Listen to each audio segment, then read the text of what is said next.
The Velveteen Rabbit by Marjorie Williams. There once was a beautiful velveteen rabbit.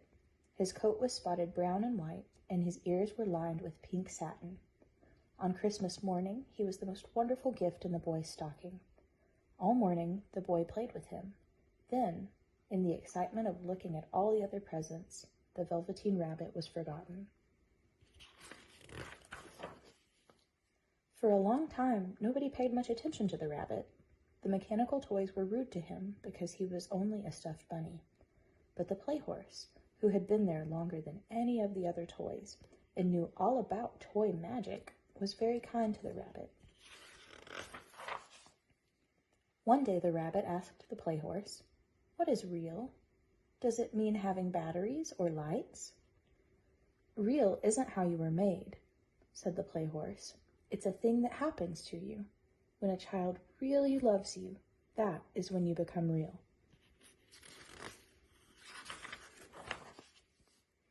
One evening at bedtime, the boy couldn't find the toy dog that slept with him, so his mother gave him the rabbit instead. From then on, the Velveteen Rabbit slept with the boy every night. The boy would talk to him, and they would play wonderful games in whispers. The rabbit slept snug and warm in the boy's arms all night long. Spring came, and wherever the boy went, the rabbit went too. He had rides in the wheelbarrow and picnics on the grass. One day, he heard the boy tell his mother, "My bunny is real. He's not a stuffed toy." That was the happiest day of the rabbit's life. After a while, the Velveteen Rabbit got raggedy from being loved so much. Some of his fur rubbed off, and the pink in his ears faded, but the boy didn't notice. He thought his bunny was beautiful. Then, when summer came, they played together in the woods almost every day. Then one day, the boy got very, very sick.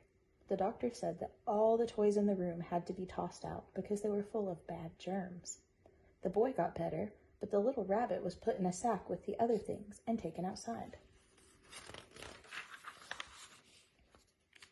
The Velveteen Rabbit wriggled his way to the top of the sack and looked out. Nearby, he could see the woods where he and the boy had played. He thought of how happy those times had been and of how much the boy had loved him.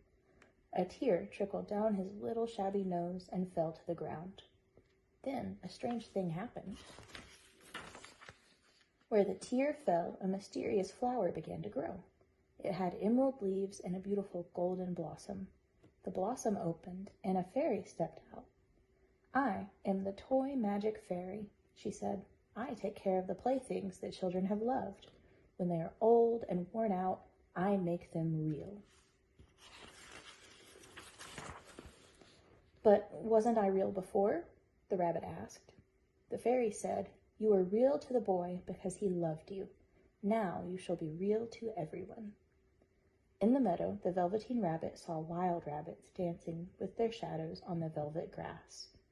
"Run and play, little rabbit," said the toy magic fairy. "You are a real rabbit now." Fall and winter passed. In the spring, when the days grew warm and sunny, the boy went out to play.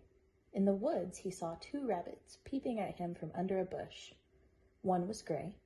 The other had brown and white spotted markings, a little soft nose, and bright, round eyes.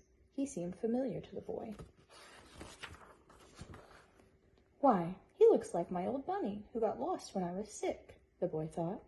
He never knew that it really was his own bunny, returning to look at the boy who had first helped him to become real.